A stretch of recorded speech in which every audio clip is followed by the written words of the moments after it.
All right, we live now. All right, Shalom. Shalom. First and foremost, we want to give all praises, honor, and glory unto Yahweh, Bahashem, Yahweh Shai, Bahashem Rakak Wadash. Double honor to the apostles, and that was a great millstone. Peace and salutations to the elect. It's a GMS Dallas class. Today we're going to be going over Zechariah chapter 4. And basically, when you go into it, you know, it talks about two things. It talks about the golden lampstand or the golden candlestick, and also the olive trees, right? Which when you get Exodus, the 25th chapter, that goes into the law where it was told Moses to create, you know, that candlestick, right, with the 7 lamps on it, right? And we're gonna go ahead and basically break down what that means. What does it represent? I should say, what does the golden candlestick represent? And so, Lord willing, Abaratazai is edifying. So we're gonna start off with Zechariah 4 and 1, and then also that Proverbs. Whoever want to read. I got it in the Good News Bible. Okay. You want to do King James? I got it pulled up on the screen share on the live feed, Okay. So you can read it. You know. All right. This is Zechariah chapter 4, verse 1. It says, "The angel who had been speaking to me came again and roused me as if I had been sleeping." Yeah, and when you look at the history, what was going on during the time of Zechariah, Zechariah was a prophet during the Medo-Persian Empire, right? Basically, during the time where it was allowed for Israel to return back into the land, specifically Judah, right, to go back and build Jerusalem, rebuild the city, Jerusalem, starting with the temple, right? And so there was, you know, leaders that were sent out, right? If you read chapter 3, right, it talks about in the previous chapter the high priest, right? Mm-hmm. And then chapter 4, it talks about Zerubbabel, right? So can you read verse 1 again? This is Zechariah chapter 4, verse 1. "The angel who had been speaking to me came again and roused me as if I had been sleeping." Mm-hmm. "What do you see?" he asked. "A lampstand made of gold," I answered. Mm-hmm. At the top is a bowl for the oil. On the lampstand are 7 lamps, each one with places for 7 wicks. Yep. So when you look at a lamp or a lantern back in the ancient world, I mean, you did have candles, right? But you also had lamps, you know, with oil being the supplier of fuel for the lamp, for the fire to continue to burn. Okay, so that's how it was set up.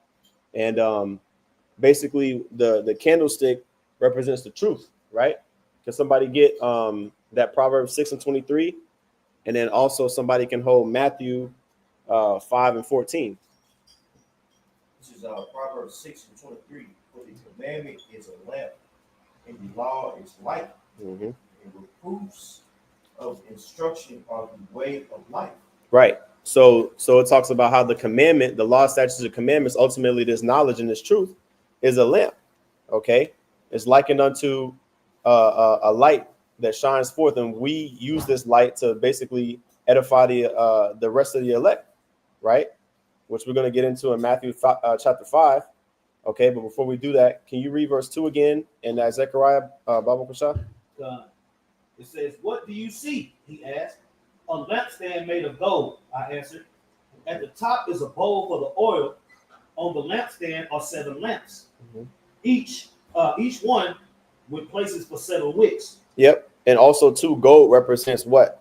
Riches, right? Which the ultimate riches is this truth, right? The scriptures talk about in Proverbs chapter 8 how wisdom is not to be compared to all the riches in the world. So it's more valuable, right, than riches, right? So gold, because everything that was done on the physical, when you talk about, you know, like the tabernacle that the Lord told Moses to set up, right, and all of the different ornaments of the temple, those are all things that represented something in the spiritual, right?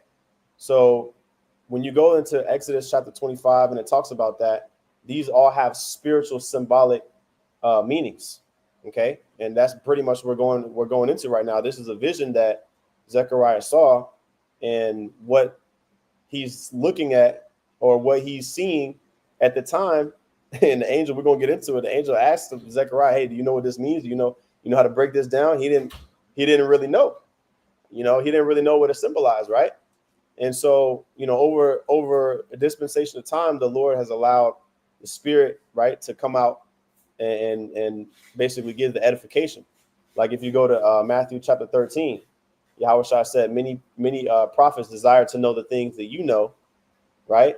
But it was given unto you in these times, right? So over time, we have more greater understanding, okay, of these prophecies. All right. So that was it in that Proverbs 6. You got that Matthew 5 and 14. And then also, can somebody hold Revelation chapter 1 and verse 12? Hold that on deck as well, Baba Kusha. And you can go ahead with that Proverbs 5, Baba Kusha. I'm sorry, Matthew 5. I'm sorry, Matthew 5 and 14. Matthew chapter 5, verse 14. Ye are the light of the world. A city that is set on a hill cannot be hid. Neither do men light a candle and put it under a bushel, but on a candlestick, and to give it light unto all that are in the house. Right. It says, ye are the light of the world. Because also too, man, we push out that knowledge, we push out that wisdom, right? So the Lord uses conduits. We're the Lord's tool to go out and push that information out, right? So it says a city that is set on a hill cannot be hid, right? Now, Yahweh Shai is the ultimate source of that light. Yahweh Bashim Yahweh is the source of that light.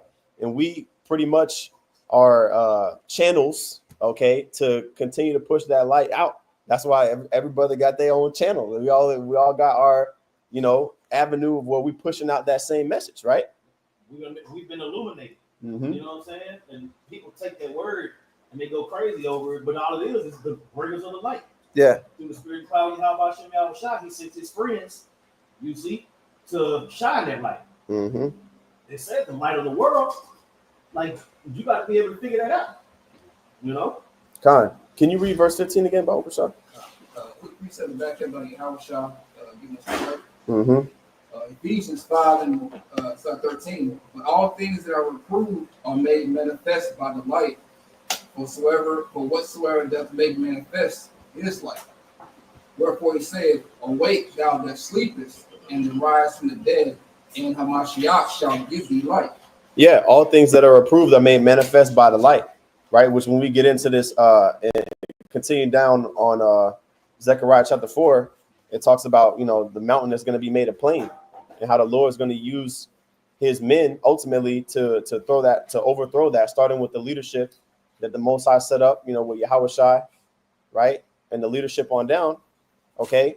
But it says all things that are reproved are made manifest by light. Okay, so we've set up pretty much to be that standard, that golden standard, okay, to let it be known, hey, this is what the Lord's will is on the earth, okay? And it says, whatsoever doeth make manifest is light. Manifest means to be revealed, okay? We're revealing, well, ultimately the Lord is revealing, all of the things that Esau and these other, nations are trying to do in darkness, okay, against us. The works of darkness in general, all those things are being revealed. We're living in the information age. Did you have any other point you want to talk about on that? No. Okay. I'm back at Matthew. Okay. Where were you at? Verse 15? You read 15. Okay. Can you read verse 15 again? Matthew 5 and 15. Neither do men light a candle and put it under a bushel, but on a candlestick. Also, too, Salaki, can somebody get Ecclesiastes 8 and 1? You got it, bro. And to give it light unto all that are in the house. Mm-hmm. That's what we're supposed to do. Now, this is a parable, right? When you turn a light on, you don't you don't put a plastic bag or a T-shirt over the light bulb, right? That's pointless. You got to make sure that it's open in the open, so that way it can shine and give light to that room. Well, if we're supposed to be likened unto light, if we are the light of the world, then we got to be publicized and we got to be out in the open and public on the highways and byways pushing the word out as well, right? It says, read verse 16. Verse 16 is the point. Verse 16, let your light so shine before men that they may see your good works and glorify your Father which is in heaven. You see that? So we got to constantly be pushing the word out. Let your light shine before men. Okay, so we do have light, and we're likened unto that light, but really it's the truth, the spirit of Yahweh Bashem Yahushua that gives us that light, right? And then so we can get that in Ecclesiastes, what is that, 8? Yeah, Khan, real quick. Ecclesiastes 8:1. Who is the wise man, and who knoweth the interpretation of a thing?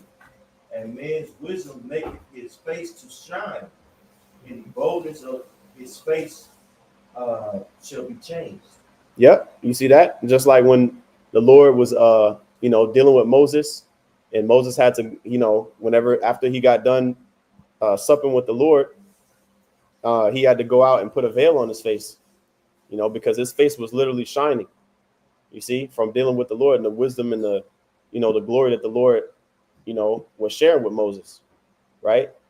So we have, access to that same power source.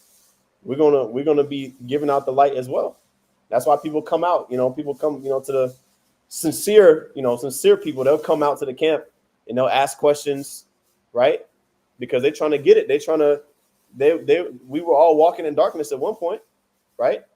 But you gravitate towards light. In a world full of darkness, you gravitate towards the light, right? So that's what we're supposed to be. Right now, let's that was it on that. So let's go back to that in Zechariah 4 and verse 3, Baal Shah. And of course, the brothers got precepts, but I got a couple myself. Back in Zechariah 4 and 3, whoever got it. I got it. Okay. This is Zechariah chapter 4, verse 3. There are 2 olive trees beside the lampstand, one on each side of it. Mm-hmm. Then I asked the angel, what do these things stand for, sir? You see that? I keep thinking about that Matthew 13. Can somebody pull that Matthew 13, where Yahweh said that many prophets desire to see the things that you see? I'm not, what I mean, there's the exact verse, but It's 13 by 16. I can get it. yeah, Khan. This is St. Matthew 13, and I'll start at verse 16. It says, but blessed are your eyes, for they see, and your ears, for they hear. For verily I say unto you, that many prophets and righteous men have desired to see those things which ye see, and have not seen them, and to hear those things which ye hear, and have not heard them. Yeah, because in these times we have the breakdown. We are able to go into, through the Spirit of the Lord. The Lord opened up the understanding for us to be able to, see these things really come to pass too. In our lifetime, we've seen a lot of prophecy come to pass, and the Lord's going to continue to work His work, right? So it's going to break. We're going to go into it, but it talks about the 2 olive trees, okay, which ultimately those 2 olive trees represent, in a broader sense, the northern and the southern kingdom, okay, Judah and Ephraim, okay, one on the right side and the other on the left side of the bowl, okay. Go ahead. All right. This is, am I still reading? Yeah, verse 4. Yeah, Baal Shah. It says, then I asked the angel, what do these things stand for, sir? Don't you know? He asked me. Oh, by the way, can somebody get Hosea 1 and 17? I'm sorry, Hosea 1 and 7, not 17. Hosea 1 and 7, and then also Acts 2 and 17. Go ahead, Zaquan. Verse 5 again. Don't you know? He asked me. No, I don't, sir, I replied. The angel said to me, the 7 lamps are the 7 eyes of the Lord. Oh, I'm getting ahead of myself, because I should have got Revelation 1 and 12. Revelation 1 and 12 real quick. Babu Shah, because basically it breaks it down, like what exactly the candlesticks is and what it represents when you read Revelation 1 and 20. But start at verse 12 real quick, Babu Shah. This is Revelation chapter 1, verse 12. And it reads, and I turned. Well, I'm sorry, verse 11. Verse 11. Okay. Sorry, verse 11. Revelation chapter 1, verse 11. And it says, I'm going to start at verse 10. That's fine. It says, I was in the spirit of the Lord's day, and heard behind me a great voice as of a trumpet, saying, I am Alpha and Omega, the first and the last. And what thou seest, write in the book. Yep, these are the words of Yahushua, right? Yahushua appeared to John the Revelator, and saying, hey, look, what you these visions that you're about to see, write it in the book, right? Go ahead. And send it unto the 7 churches which are in Asia, unto Ephesus, and unto Smyrna, and unto Pergamos, and unto Thyatira, and unto Sardis, and unto Philadelphia, and unto Laodicea. Now, question: was this the sum totality of every single church that existed at that time? Nah, Of course not, right? So, but what it represented was ultimately the leadership, the core hubs of the church at that time. Now, in these times, the majority of the churches, we're talking about the believers of Yahushua, are not located in these cities, right? We're now in Babylon the Great. So these churches represent ultimately the believers, okay? The believers in Yahushua, okay? And it's 7 churches obviously 7, represents completion, right? So this is the complete number of churches. The true body of believers. Right. You know what I'm saying? Mm-hmm. Put that out there. Mm-hmm. Right. Okay. Now, key point here, verse 12, and then we're going to drop down verses 12, 13, and then we're going to drop down to verse 20. This is back in Revelation chapter 1, verse 12. And I turned to see the voice that spake with me. And being turned, I saw 7 golden candlesticks. And in the midst of the 7, yeah, and we just broke down what the 7 golden candlesticks represent. It represents the truth. Okay. Okay, and the riches that the truth brings. Go ahead. God. It says, verse 13, and in the midst of the 7 candlesticks, one like unto the Son of Man, clothed with a garment down to the foot, and girt about with the paps with a golden girdle. Right. So it talks about how Yahushua is in the midst of the 7 candlesticks. Okay, because the truth resides with who? His men, the church. Right. So it's not just the truth, and then nobody has it in these times. We have the truth. We have what Yahushua said, the kingdom of heaven is within you, which is the word. Right. So Yahushua says he's in the midst of the 7 candlesticks. Right. Now let's drop down about verse 20. Yeah. Verse 20, the mystery of the 7 stars, which thou sawest in my right hand, and the 7 golden candlesticks.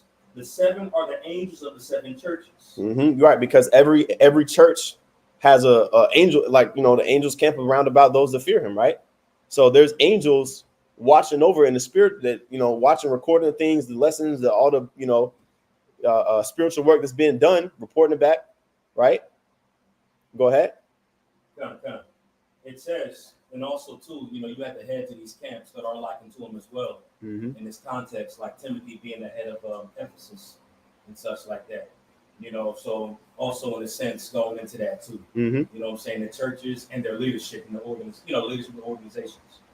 But it says, going back to it, the mystery of the 7 stars which thou sawest in my right hand, the 7 golden candlesticks.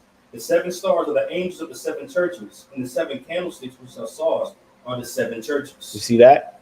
So the candlesticks represent the churches. Now there's 7 candlesticks. Does that mean there's only 7 camps? No, it just means overall 7 obviously is a number of completion, right? And back when you go back to in Exodus 25, the Lord told Moses to make those 7 candlesticks, but it was all connected into one, right? And so that's ultimately completion. Okay. Now, can you read chapter 2, verse 1, and then we can go back. Go ahead. This is Revelation chapter 2, verse 1. Unto the angel of the church of Ephesus write, these things saith he that holdeth the 7 stars in his right hand, who walketh in the midst of the 7 golden candlesticks. You see that? So what does the scripture say? When 2 or 3 are gathered together in my name, there am I. Right. So ultimately, there's more than 7 churches, but again, that represents the body of Yahushua.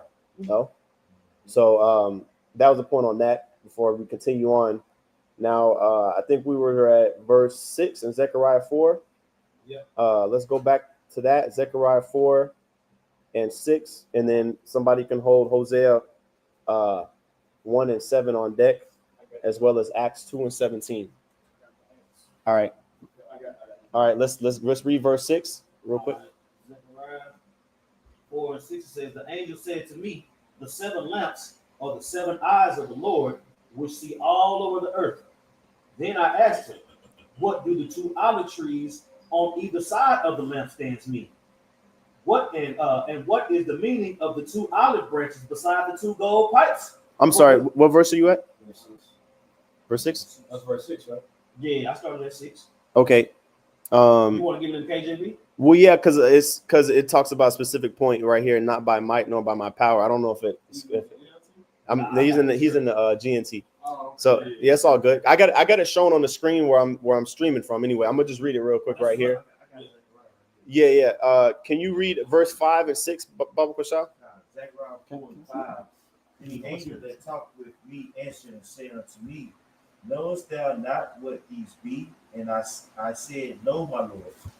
Then he answered and spake unto me, saying, this is the word of Yahweh unto Zerubbabel, saying, not by might, nor by power, but by my spirit, says Yahweh of hosts. Who art thou, O great mountain? Let's stop there, right? It says, he answered and spake unto Zerubbabel, saying, this is the word of the Lord unto Zerubbabel, saying, not by might, nor by power, right? So that lets you know that this salvation is going to be what? Brought through the will of the Lord, okay? It's not going to be brought through a physical might or physical strength, right? Just like with the situation in Judges with Gideon, the Lord wanted to make a point. Hey, with these 300 men, we're going to overthrow these Philistines, right? So the weapons of our warfare are not carnal, they're spiritual. So real quick, let's get that in Hosea 1 and verse 7. With that in mind, Baba Kashah. This is the book of Hosea, chapter 1 and verse 7. But I will have mercy upon the house of Judah and will save them by the Lord their God. Yeah, because you got to remember, what state was Israel in during the time of Zechariah? We was in a dilapidated state, bro. The northern kingdom was completely obliterated off the map. As far as, the land allotments, they were removed completely from the land, right? The only tribes that was accounted for was Judah, Benjamin, and Levi, right? And they were given permission by the Medo-Persian Empire to even go and build the foundation of the temple, right? The law was burnt as well. Yep. According to 2nd Ezra, the 14th chapter, we didn't have all the fragments of the laws put together around that time. You know what I'm saying? A lot going on. You see? So this was a state of desperation that Israel was in, okay? And there was no way that we would have been able to overcome or overthrow the enemies at that point, because prior to that, like if you go into Judges, like the Lord would raise up judges and he would judge the nation that had oppressed us, and we kind of had a level of sovereignty after that. It was way beyond that point, and so the Lord is reminding us, hey, look, this is going to be my doing, my works, okay, to deliver you from here on out. So let's read that in Hosea again real quick. Hosea chapter 1 verse 7. But I will have mercy upon the house of Judah and will save them by the Lord their God, and will not save them by bow, nor by sword, nor by battle, by horses, nor by horsemen. You see that? Because that's how a lot of the salvation, when you go into the story, like we mentioned Gideon, other stories, it was a physical skirmish or battle that went on to basically deliver Israel from these various different oppressors through over time. But this is going to be different, man. In these times, you know what I mean? Like we're going to have to, the Lord is going to completely intervene, right? He's going to put these other nations against each other. All right. And then also, obviously, 2nd Ezra 13, Yahweh and the angels are going to step in and with the chariots and overthrow the nations. OK, we're not going to have to go to battle, go to war against these, like how it was in the ancient world. Like we would go to war, during the Maccabean revolt, for example. We was going to war with the Grecians. It ain't going to be none of that. You see? Somebody has something? Yeah, I got a quick precept. Okay. The book of Psalms, chapter 44 and verse 6. For I will not trust in my bow, neither shall my sword save me. Yep. Verse 7 as well. But thou hast saved us from our enemies, and hast put them to shame that hated us. Yep. You see that? So that was the mentality that David had. Like, of course, you know, he was a man of war, but at the end of the day, the different situations that he was saved from really was completely out of his control. You know, the Lord put the Spirit on individuals to help him out, you know what I mean? Like different things to where he was able to escape, but it wasn't by his own might or his own force, right? That's on a single man scale. Now multiply that towards the you know, the individuals that's going to be saved out of here, okay? That's here in Babylon the Great. Like, bro, like we're not going to be able to overthrow Esau and his armies. It's going to have to be a spiritual intervention like how it was during the time of Exodus. You see? That was a good one. I don't see even when King David was physically handling people, he gave credit to the Heavenly Father. Mm-hmm. Like we Psalm 18 say, he made my feet like hinds feet, and I'm able to be bold still. You know, so he gave that glory to the Heavenly Father. And just like that standard that's going to be lifted up, that's going to be Heavenly Father, but he's going to use Israel as his weapons of war and battle against the ministry judgment. So it's still going to come from Heavenly Father, even though we're physically going to be doing it. It's the spiritual power coming from it. So all of that encompasses that standard of Most High. That's right, my brother. Mm-hmm. That's right. Just add to that. You said you have one, Tazama? Yeah, I got one. Okay. I don't know if I got this. Psalm 20. No, we didn't. Okay. Speak up, these fans and shit loud. Yeah. Psalm 20, verse 1 to 2, and I'm gonna jump down to verse 7. It says, Yahweh hear thee, Yahweh hear thee in the day of trouble. The name of the Most High of Jacob defend thee. Send thee help from the sanctuary and strengthen thee out of Zion. Jumping down to verse 7.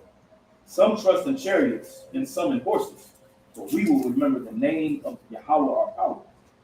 Yep, that's the thing. A lot of individuals, like what we just saw with the elections, they believe in Esau, okay, or the system that they set up. You know, they want to devote themselves to the system that Esau set up to deliver them, right? Because ultimately, that's the faith that they have, right?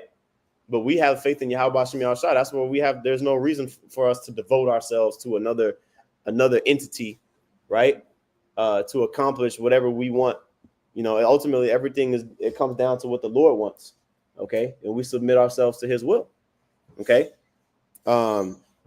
So going back to that Zechariah, we were at verse 6, right? There was one more precept, Acts 2:17. Can you read Zechariah 4 and 6 one more time, Babu Kushab? And then we'll get that Acts. Zechariah 4 and 6. And he answered and spake unto me, saying, This is the word Yahweh. This is word of Yahweh unto Zerubbabel, saying, Not by might, nor by power, but by my spirit, saith Yahweh of hosts. Mm-hmm.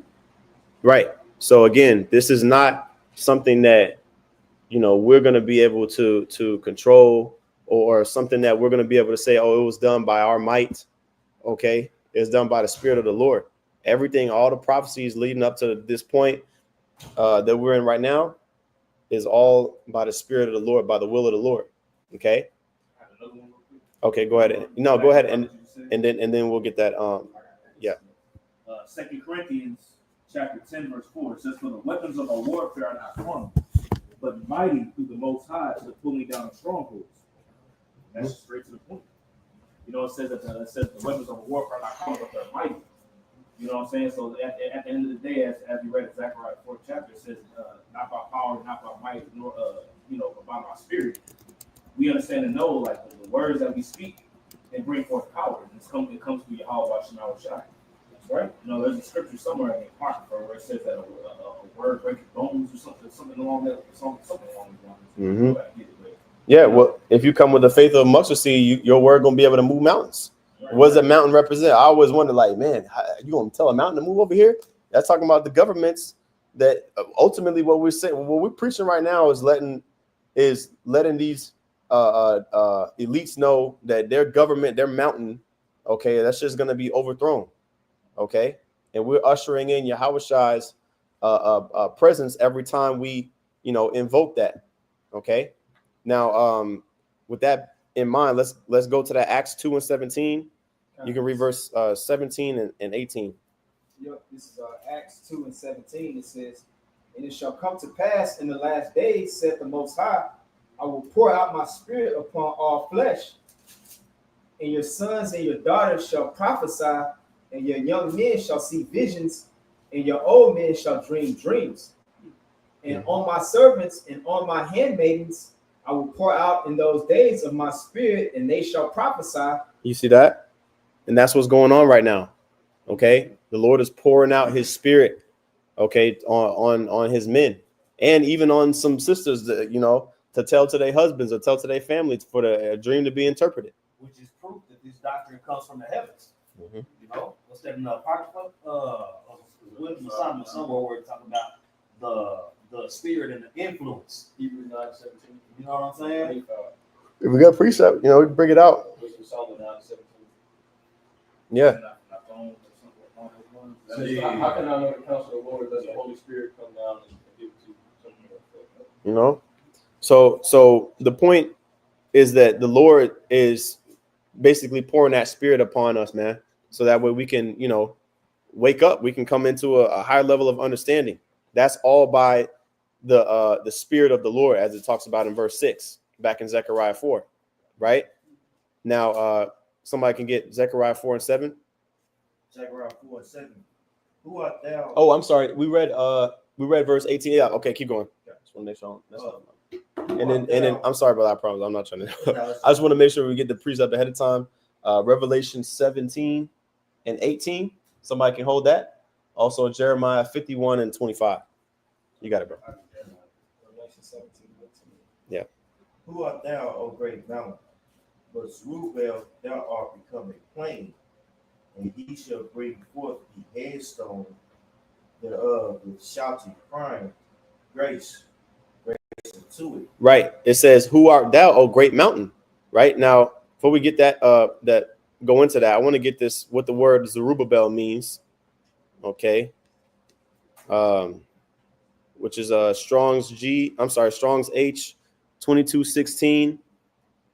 Zerubbabel. Okay. And it's a compound word. Okay. Zerub, which means it says basically sown in Babylon. Okay. Zerubbabel. Okay. Sown in Babylon. Okay. So, you know, that lets you know, man. I mean, that's pretty much right now. We in Babylon right now, but we bringing out the word. You know, we were all pretty much born here in Babylon, or if we wasn't born here, shit, we've been here for a long time. But it was intentional that, you know, when you go into the history, like, hey, if you born outside of the Holy Land, that wasn't on accident. You know, you're supposed to be born in the Holy Land. But the reason why he was born in Babylon, his seed was sown in Babylon, or why he was born in Babylon, was because we were taken out of the land of Israel, right? And that's spiritually that connects to the situation that we're in right now. We were born in Babylon here, and we pretty much prophesying against it, right? So that great mountain, let's get that precept, Revelation 17. And then whoever got that Jeremiah, but let's get to Revelation 17 first. Last verse, Revelation 17 and 18, it says, "And the woman which thou sawest is that great city, which reigneth over the kings of the earth." Mm-hmm. Yeah, so that's that great city where it talks about that in verse 8, verse 7, right? Who art thou, O great mountain? That mountain represents governments, okay? And that great city is that government, okay? Babylon the Great, okay? It says which reigneth over the kings of the earth. So this is end time prophecy right here, okay? Even though it was all the way back during the Medo-Persian Empire, okay? It's heavy because in the Bible that I got here, it probably says in yours too. That word mountain probably says difficulty or obstacle. You know what I'm saying? So like, let you know that this government, you know, the situation that we're in, through the spirit, it's an obstacle for us. Hey, check this out. This is in the version I got. It says obstacles as great as mountains will disappear before you. Yeah. You will rebuild the temple, and as you put the last stone in place, the people will shout, "Beautiful, beautiful." Mm. The last stone. Yep, and we're gonna get into it, man. Look at Jeremiah. No, I'm looking for where Yahweh said. I'll read this real quick. Matthew chapter 21 and 21. It says, Yahushua answered and said unto them, verily, I say unto you, if ye have faith and doubt not, ye shall not only do this which is done to the fig tree, but also if ye shall say unto this mountain, be thou removed, and be thou cast into the sea, it shall be done. You see? And that's exactly what's going to go down. When you skip to the next verse in Revelation 18, it talks about how thus with great force shall Babylon be thrown down. You see? That's right. That's right. Also in Revelation 11, when you go into those two witnesses, the Lord is going to give them power to speak things into existence. Yep. You know, speak certain plagues to come to pass. Go ahead. No. That's it. That's what we're going. That's what we're going to end on. Now, real quick, when you have that mindset, are you having that mindset now or later? Meaning, in other words, are you waiting for Jacob's trouble to have that mindset? You supposed to have that mindset. We don't know how you pay your bills. That's it. We go into Jacob's trouble praising the Lord. That's it. Just like the 300 children. Right. Now the point I'm making is the grace period is to build those spiritual muscles up for that time. It's a lot of Jacobs that talk that talk. They're gonna wait till that time to think they're gonna spark something, and it ain't gonna spark. Right. Because they didn't understand that now. Like now, when Yahushua say, hey, if you say anything in my name, I will do it to glorify my Father if you believe. You don't think Jacob's trouble. Right. You think now.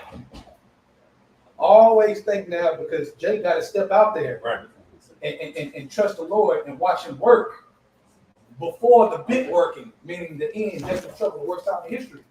So we always got to keep that in our mind, because there's things we can do now that will blow your mind that you ain't even thought about. That's right. Because you're not in the spirit of what the word is saying.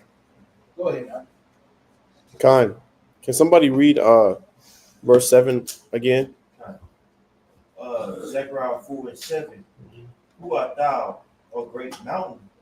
Before Zerubbabel thou shalt become a plain, and he shall bring forth the headstone thereof with shouting, crying, grace unto it. Right. So again, who is that? Who is that? That great mountain. Let's get that in Jeremiah 51, Babu Kashah. Jeremiah 51, verse 25. It says, "Behold, I am against thee, O destroying mountain." And I'm sorry, actually, the answer is verse 24. You can read verse 24 and verse 25. Jeremiah 51, verse 24. It says, "And I will render unto Babylon and to all the inhabitants of Chaldea all their evil that they have done in Zion in your sight, saith Yahweh. Behold, I am against thee, O destroying mountain, saith Yahweh, which destroyest all the earth. And I will stretch out my hand upon thee, and roll thee down from the rocks, and will make thee a burnt mountain." You see that? Who's the one? Who's the destroying mountain? Who's the one that's the hammer of the earth right now? Who's the one that's causing all type of mayhem and chaos in the earth? Scripture says the earth is given into the hand of the wicked. So if you want to say, oh, it's talking about a literal mountain, what mountain do you know? What it's talking about? A volcano? No, it's spiritual representing the government of Babylon the Great, man. Or that sits at the top of the beast. Right. Specifically, because we went into that woman. Right. America. Exactly. Assisted by NATO and the EU. You see? So it says the Lord said he's going to stretch out his hand upon that great mountain, right? And roll him down and make him a burnt mountain. That's exactly what's going to happen to this place. It's going to get burnt up. You see? I got another one real quick. Come on. Revelation 11:18. It says, "And the nations were angry, and thy wrath is come. In the time of the dead they should be judged, and that thou shouldest give reward unto thy servants the prophets, and to the saints, and them that fear thy name, small and great, and shouldest destroy them which destroy the earth." Exactly. That's exactly what's going to happen. The Lord's going to destroy those that destroy the earth. And okay, I was just going to say, because we're going to end off on a Revelation 11, because it comes back and talks about that when you go after it talks about the olive trees. But go ahead. Isaiah 25:7, "And he will destroy in this mountain the face of the covering cast over all people, and the veil that is spread over all nations." So that mountain is Esau. That government, this rulership, that covering casts over the people. That's that gross darkness that he spread throughout the earth. The Most High is going to destroy it. Mm-hmm. That's right. I got a precept too, just tackling up on the Middle East, and how that's, over there in the Holy Land is going to be burnt up too in that region. But this is the book of Ezekiel, chapter 39, and I'm going to start at verse 9 and end at verse 11. But Salaki, excuse me. I was going to pull a word up as well, this is verse 11. Okay, but anyway, going back to this, Ezekiel, chapter 39, verse 9.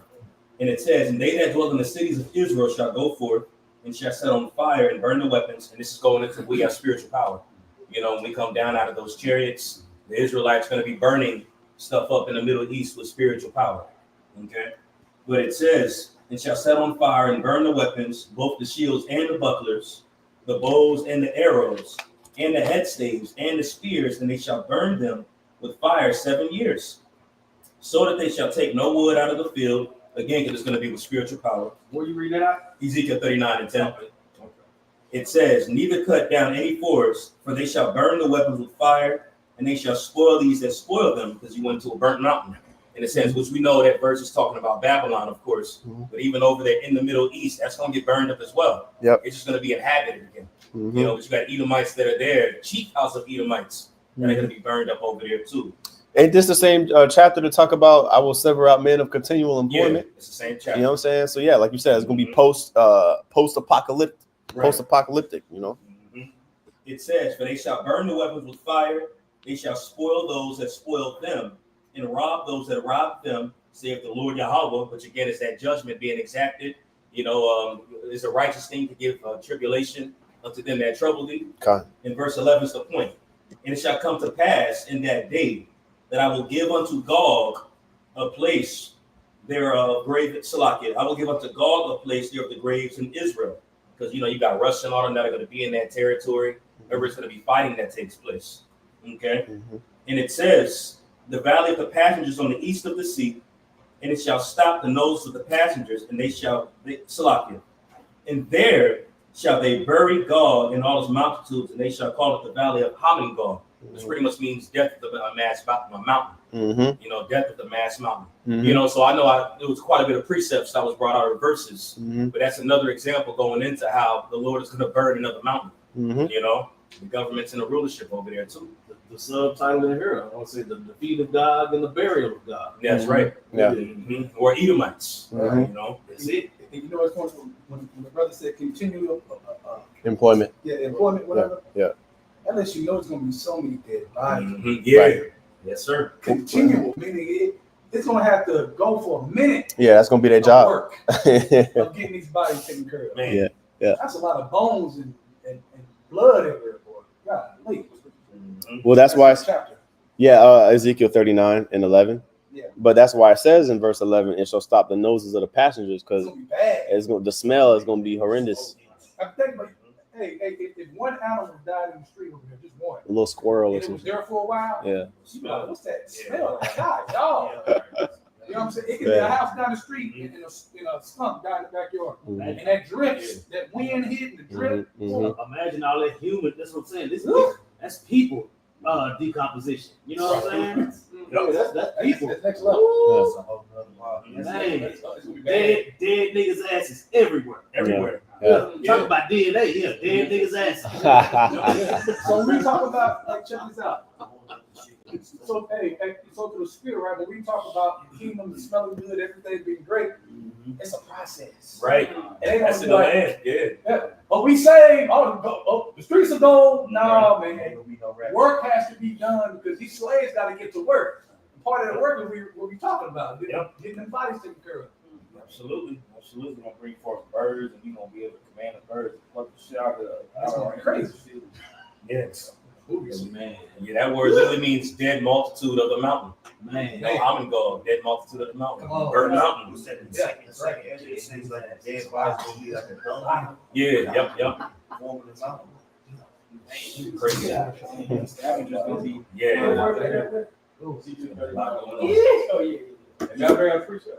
Yeah, Con. And then after that, we'll go back to that Zechariah. Go ahead, bro. Book of Psalms chapter 110 verse 5. The Lord at thy right hand shall strike through kings in the day of his wrath. He shall judge among the heathen. He shall fill the places with the dead bodies. He shall wound the heads over many countries. You want to speak on it? Yeah, yeah, you can speak on it. Yeah, so as it says, man, when the Lord comes back, all right, he's not coming back with sunshine, rainbows, kissing and hugs, lollipops, cupcakes, none of that. He said he's coming back to strike the kings of the earth, all right, to fill the courts with dead bodies. That's what he's coming back to do, man. All right. Psalm 110 and 5 and 6. Yep. Worms and vultures gonna be having a feast. So let's go back to that real quick, Zechariah 4, and the second part of verse 7. Now we're gonna break that down. You can just start from the top on it, and then and I'm sorry, bro, real quick. We read Jeremiah 51 already. Okay, so now we're gonna get Psalms 118 and 22, and also 2nd Ezra 2 and 31. You gotta go. Zechariah 4, it said, who art thou, O great mountain? Before Zerubbabel thou shalt become the plain. He shall bring forth the headstone thereof with shouting, saying, grace, grace unto it. Yep, and again, man, Zerubbabel, you gotta, if you spiritual, you know that's King David coming back into reincarnation, right? And ultimately the house of David is going to be used to usher in Yahushua, right? And establish, Yahushua is going to establish his throne through that house, right? So, the Lord gave Peter the keys, right, to the kingdom. So guess what? That same spirit, okay, we believe through who King Masha, right, has been pushing the truth in these times, man. Bringing back the information that we once had, and now it's given back to us with the understanding of, okay, these are the events that have the prophecies that have been fulfilled throughout history, and this is the remaining prophecies that is going to be fulfilled in these times, right? Now, that scripture in 2nd Ezra, can somebody get that real quick?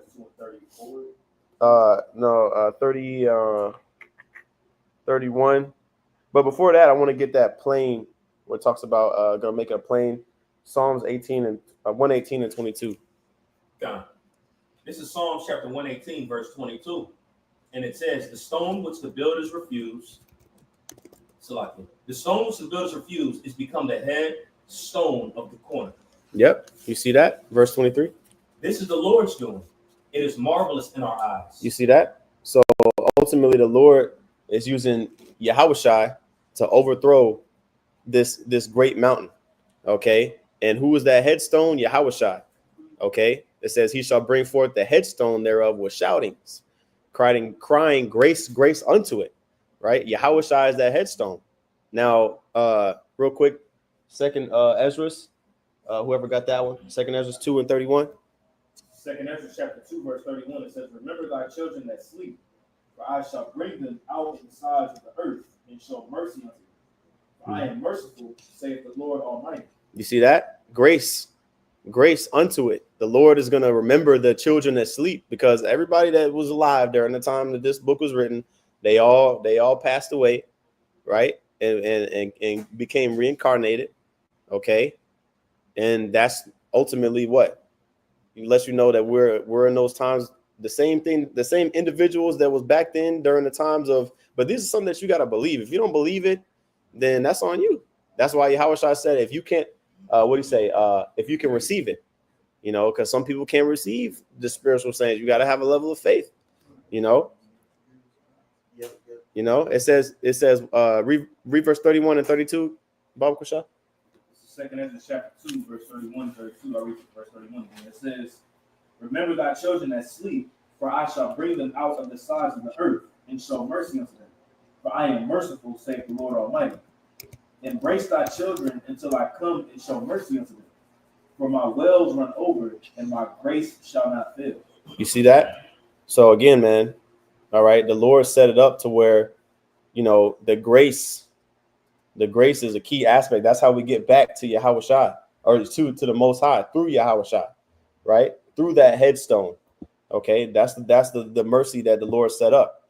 Also, Revelation 14 and 13. Somebody can get that one real quick. I'll grab it. All right. Revelation 14 and 13. It says, "And I heard a voice from heaven saying unto me, Right, blessed are the dead which die in the Lord from henceforth. Yea, said the Spirit, that they may rest from their labors, and their works do follow them." You see that? Their works do follow them. Those that rest, those that sleep, okay, their works are not forgotten because they died in the works, doing the works of the Lord. We're talking about generations of work that was done, even though you think of like inheritance being something that you directly receive the benefit from, the previous generation. Well, we have a spiritual inheritance that of our own works throughout all of the lifetimes that we've been doing the work of the Lord, dying in the truth, to where this, like it says, and their works do follow them. And even at this life, especially in this lifetime as well. Okay. Blessed are those are the dead which died in the Lord from henceforth, from the time, which they've always been blessed. But it was a decree from the time of where this was written, Revelation, right, all the way up until now.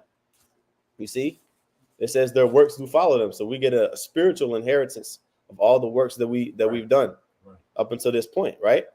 So that's that grace, right? Let's go back to that Zechariah 8. I'm sorry, 4 and verse 8. I'm sorry. Zechariah 4 and 8. Moreover, the word of Yahweh came unto me, saying, The hands of Zerubbabel have laid the foundation of his house. His hands shall also finish it. And thou shalt know that Yahweh of hosts hath sent me unto you. You see? So again, the foundation of the house was of the house, specifically like the second temple, right? Was, set up under Zerubbabel's authority. But on the spiritual side of things, again, this lets you know we are a spiritual house, man. We're built up under the, basically the spiritual temple that through Yahushua, we're going to be able to offer up those spiritual sacrifices acceptable to the Lord. Okay. Even when, Yahushua was on the scene and you had the scribes and Pharisees boasting in how glorious the second temple was, Yahushua was like, man, this temple is going to be torn down in 3 days and built back up. Even though Yahushua was talking about his spiritual, his physical body, right? His temple, the second temple actually was torn down. It actually was destroyed, right? Now what? Now how do we get to the Lord, right? So it's the spiritual representation of it is far greater than the physical things that were done at that time. Okay. Okay. Yeah. Go ahead, bro. You said 2 Corinthians 5. I'm gonna make sure I pull it up on the screen. Yeah. You got it, brother. Go ahead. 2 Corinthians chapter 5 verse 1. It reads, "For we know that if our earthly house of this tabernacle were dissolved, we have a building of Yahweh, and house not made with hand, eternal in the heavens." That's right. You see, so this is again, like, what is that in 1 Peter chapter 2? The spiritual house is being built up. Our earthly house or our earthly body is the physical body of flesh that we have. Okay, but we have a house not made with hands, which is our spirit. Okay, that's really what counts and what matters the most. All right, so we're almost done here in the Zechariah. Let's finish this. We had verse 10. Yeah, Baruch Shah. Zechariah 4 and 10. I'm sorry. Did we read the part? Okay, yeah. Go ahead. My bad. For who hath despised the day of small things? For they shall rejoice and shall see me coming in the hand of Zerubbabel with those 7. They are the eyes of Yahweh which run to and fro through the whole earth. Yep. Like how we talked about earlier, those eyes representing the angels, right? That's watching over the over the church, over the body. Okay, but what's the day of small things? Anybody know? Well, it says, who has despised the day of small things? Ultimately, the feebleness and the meekness of the situation that we were in at that time, right? If you despise Zechariah chapter 1, the first chapter, he that touches you touches the apple of the Most High's eye, because we're feeble. We're very susceptible to being, especially at that point, look at the situation we was in, like we talked about earlier. Like we would literally had a sword in one hand and a building tool in the other hand, trying to rebuild the wall, while the other nations would trying to impede us from just getting back, establishing ourselves, right? So these are foundational roots that the Lord made sure that they got planted in. Okay, because if this didn't happen, if we didn't return back into the land and try to get back with the Lord, all the events that followed, like look at the Maccabean revolt, look at Yahushua, basically, all the ministry that he did, like there was Israelites in that area, right? So this was key. This was a key event, a key time in history. Okay, that basically when the Lord set it up, that allowed for prophecy to continue. Okay, and you can look at it in these times too. We're feeble. Fear not thou worm, Jacob. We're very susceptible to anything happening out there on the highways and byways. And if you despise these times today, the Lord is going to say, hey, he's not going to vouch for you when it's time, to actually reap what we've been sowing. You see? So it says, for they shall rejoice and shall see the plummet in the hand of Zerubbabel with those 7, right? Who are the ones that's going to rejoice? Those that's been putting in the work. And a plummet is basically a measuring device for when you build in, specifically like a foundation. A plummet would be used to to determine the angle, make sure you have a right angle. So that way, when you're building a wall, it's not leaning too far in or too far out. So it would be like a pole with a string, and that's how you would see, okay, you build the wall according to this plummet. Make sure it's at a 90-degree angle. A plumb line, plummet. That hold the house up too. Mm-hmm. Make sure it's level. Make sure that foundation is solid, right? Okay. I got 3 steps. Go ahead, bro. Real quick. Because it says that they, I remember Elder Father Rama broke that down a while ago, but that they, meaning like the Lord and the angels, you know what I'm saying? It says they shall rejoice when they see that the plummet in Zerubbabel's hand. Mm-hmm.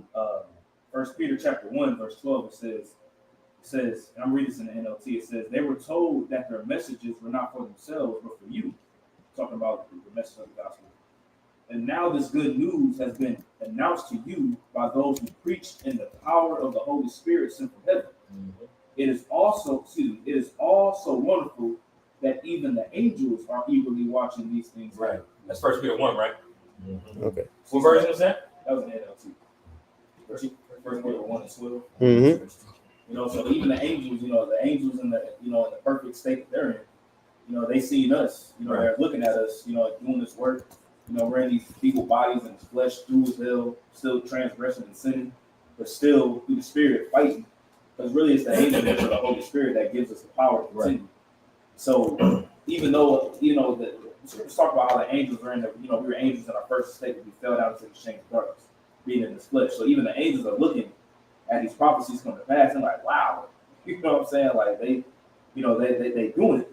So they're eagerly even watching there, and they're eagerly waiting to see Yahushua return, because Yahushua doesn't know the day. So when the Lord gives that green light, and Yahushua gets that green light to come and destroy this mountain, that's what the priest I know is going into, even the angels are desiring for that day too. They're desiring to see the glory of the kingdom as well. Not that they're sinning or that they're in distress or anything like that, but they're desiring to see the prophecy be fulfilled as well. Yep, on earth as it is in heaven. Got a precept for you real quick too. Con. Back in the back door in that one. The one you brought out, Tashima. Hebrews 12 and 1. Wherefore, seeing we also are compassed about with so great a cloud of witnesses, let us lay aside every weight and the sin which doeth easily beset us, and let us run with patience the race that is set before us. So part of that cloud of witnesses is also the angels as well. Not only your brethren that are around you, which applies with that too, but also our brethren that are in the heavens rejoicing, as they see us fighting and putting off the flesh. That's right. All right, so let's go back to that. I think the last verses 12, or do we read verse 11? Yeah. Zechariah 4:11. And the last one was going to hold Proverbs 21 and 20, and then Matthew 25 and 1. You got it, bro. Then answered I and said unto him, what are these two olive trees upon the right side of the candlestick, and upon the left side thereof? And I answered again and said unto him, these be these two olive branches which through the two golden pipes empty the golden oil out of them themselves. Yeah, which is a question, right? You know, what be those two olive branches which the two golden pipes empty the golden oil out of themselves, right? He was asking, what does this represent? What do the two olive trees represent? Which, you know, when you go into Romans 11 chapter, it talks about, you know, the olive tree, how the wild olive branches were grafted in, you know what I mean? Which is ultimately the Israelite foreigners, okay? But simplifying it, there were two olive trees, one on the right, one on the left. You say Judah and Ephraim, the northern and southern kingdom, right? Also, the two witnesses, like you know what I'm saying, like exactly, which that goes into, you know, the law and the prophets, right? Northern and southern kingdom, which we're going to end off on that. But before we get those, this is a question that Zechariah was asking. What do these represent, right? If I may, real quick, just add on to what you're saying, real quick. Just add on, like, it makes me think of transfiguration as well too. You know, Yahushua being in the middle, and you had Elijah and Moses, and then you know it was like, look, no, like hear ye him. So it's feeding into that golden candlestick, those two olive branches, you know, putting that oil into the candle. Letting you know that the law and the prophets simple is all pretty much embedded in Yahushua. He's the one. You know? That's right. Okay. So somebody got that in Proverbs 21 and 20. Well, real quick, you can ask a question. But, okay, so I just want to clarify. The two witnesses is the southern and northern kingdom, but it also can be applied to the law and the prophets. Yeah, so we're gonna get it in when you read Revelation 11 and 4. It talks about that as well. It represents the law and the prophets, which Moses and Elijah, and also the northern and southern kingdom, right? Judah and Ephraim, right? But before we get that, because I mean it's really breaks it down. Like it says it in verses 14, but I want to get that in Proverbs 21. Baba Kashah, whoever got that. So when you break it down, you know what I'm saying, Yavasah. So when you break it down as, you know what I'm saying, the northern and southern kingdom and such like that. Brothers is using examples of the law and the prophets, Moses, Elijah, and such to tie with it and everything. Okay. You know, the primary breakdown, which, you know, it's a deeper breakdown even within that. You know what I'm saying? The foundation of it is just, you know, the northern and the southern kingdoms that have returned. You know what I'm saying? That's prophecy speaks, you know. Is that also equal to Gentiles? Pretty much. Well, I mean, in Gentiles, we're all Gentiles in these times. The Israelite foreigners, right? When you're talking about the yeah, I mean, at the end of the day, in these times in 2024, we all Gentiles because none of us were born in the land. You know what I mean? But that's where the wild olive tree comes in, because it's like we were grafted in to that original tree. You know what I mean? Yep. So, which again, Romans 11, this lesson isn't about Romans 11, but Romans 11 talks about that. Verse 20, Baba Kashah. This is Proverbs 21 and verse 20. It reads, there is treasure to be desired and oil in the dwelling of the wise, but a foolish man spendeth it up. You see that? So was the treasure to be desired really the oil, which we're going to get in Matthew 25, right? Which is what ultimately the oil is the truth, right? You know, and if you have the oil, if you have the truth, then your lamp is going to continue to burn. If you continue to trim your lamp, you're going to be able to continue to have that light shining, right? Like we started the lesson off with. Now you can connect that with wisdom of Solomon, not wisdom of Solomon, when Isaiah speaks about wisdom and knowledge shall be the stability of our times. And the fear of the Lord is his treasure. You connect that right there. Right. That's right.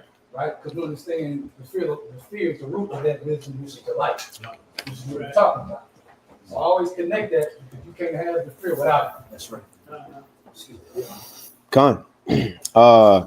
So then, okay, so that was a point precept, just quick precepts. And then Matthew 25, we don't got to get the whole thing. But that'll break down the oil part. And Matthew 25 and 1. Yeah, Matthew, I'm trying to really just get a good, like okay. I can read quickly though, like.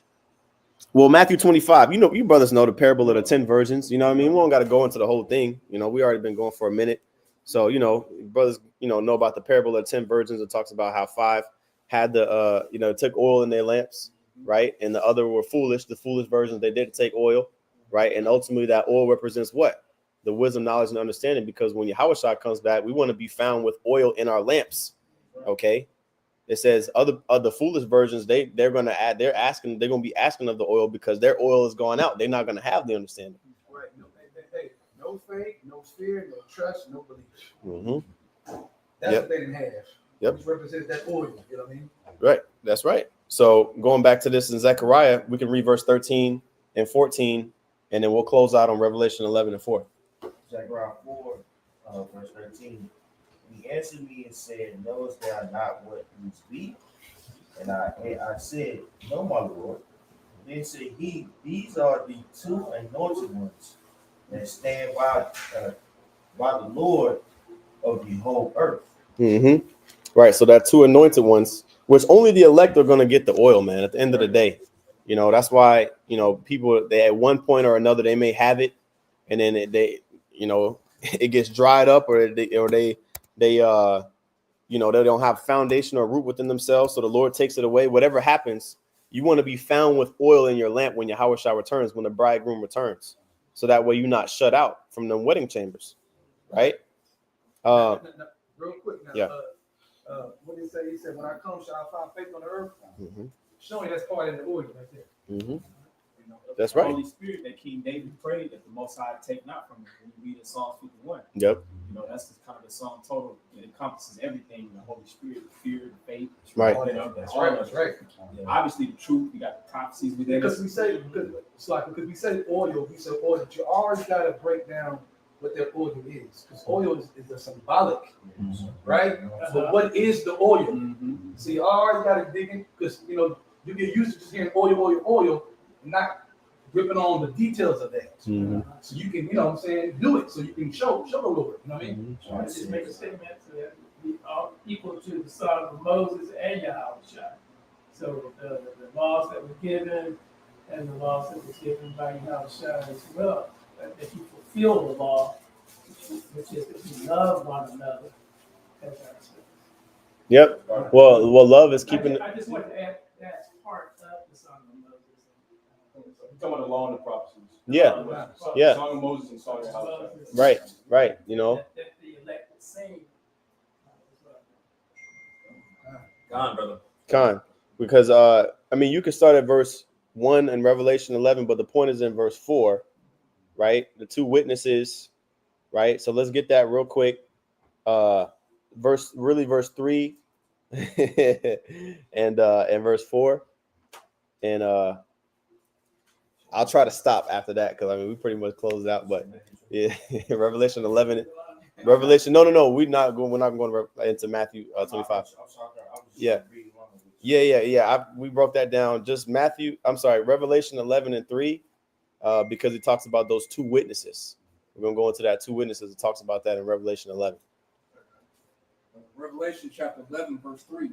And I will give power unto my 2 witnesses, and they shall prophesy 1,203 days, clothed in sackcloth. Right. And again, those 2 witnesses represents the northern and the southern kingdom, man. Okay. Now 1,203 days. How many years is that? I heard somebody say it. Right. 3.5, which represents 350 years. Okay. That goes into the time that basically we didn't really have we didn't have the oil. We didn't have the name of the Lord to call on to save. But now, when you read in verses 4 and 5, it talks about now we got that power again. Okay. I can just add on to you for those that are new. the first slaves landed in Jamestown in 1619. Right. So 350 added to that was what 1969, around the time that Elder Allen Bivens began to preach on highways and hedges. That's right. Okay. So it says, I will give power unto my two witnesses. Okay. And it talks about that time period and how they were clothed in sackcloth. Okay. Now we're lamenting and repenting and mourning. Okay. And prophesying now. Okay. Go ahead. Verse 4. Verse 4 is the point. That's it. You said I got it too. The sackcloth part. We said we're prophesying. Sackcloth. No, it's clothes and sackcloth. That was pretty much us being in slavery that whole time. Yeah, right. You know what I mean? But no, clothes and sackcloth. Because sackcloth represents what? Sackcloth and ashes. You know what I'm saying? You're atoning for your sins. You're lamenting. But now we're teaching. Okay, in these times now, right? Which verse 5 talks about that. But let's read verse 4. Verse 4. These are the two olive trees and the two candlesticks standing before the Most High of the earth. Right. So that's a clear breakdown. Okay. Ultimately, that's the spirit that has been given back to us in these times. And it talks about, if any man will hurt them, fire shall proceed out of their mouth. So we prophesying what's going to happen to these people for what they've done, right? For all of the transgressions that they've committed. Okay. Touching the apple of the Lord's eye, they're going to have to pay for that. You know what I mean? So, and the earth is literally changing. After our prophecy, as we're, starting about Bivens over to today, the world is literally reacting to what we're saying right now. Brothers speak on things and they actually happen and we see it. So there's power within that. Yep. So yeah, that was the end of the chapter. Brothers have any other points or anything? Hey, Lord willing, Abaratazah, this was edifying. With that, we want to give all praises, honor, and glory unto Yahweh, Bahashem, Yahweh Shai, Bahashem Rachak Wadash. Double honor to the apostles and elders, a great millstone, and peace and salutations to the elect. Shalom. Shalom.